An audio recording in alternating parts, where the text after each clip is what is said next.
बिस्मिल्लाहिर्रहमानिर्रहीम। मैं हूं अदनान और आप देख रहे हैं आपका अपना चैनल आदिस फ्लेवर्स। आज हम डोनर कबाब की रेसिपी ट्राई करेंगे। ये टर्की की मशहूर टूरिस्ट रेसिपी है। इसके लिए आपको इस तरह बीफ का एक बड़ा स्लाइस, बोनलेस स्लाइस ऑब्वियसली आपको चाहिए होगा।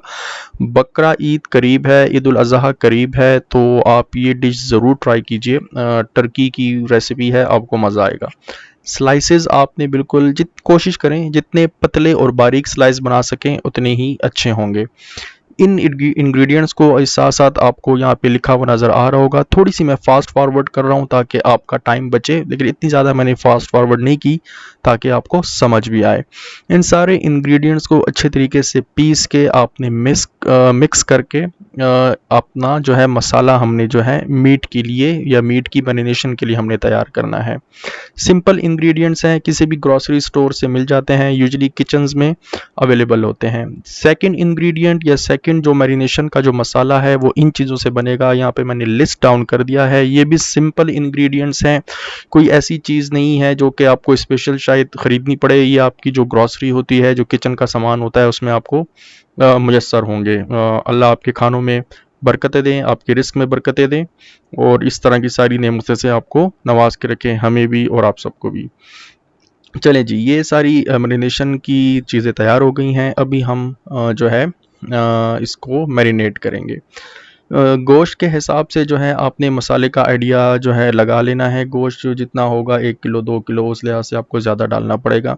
उसको देख के आपको आइडिया हो जाएगा कि आपने कितना इंग्रेडिएंट यूज़ करना है।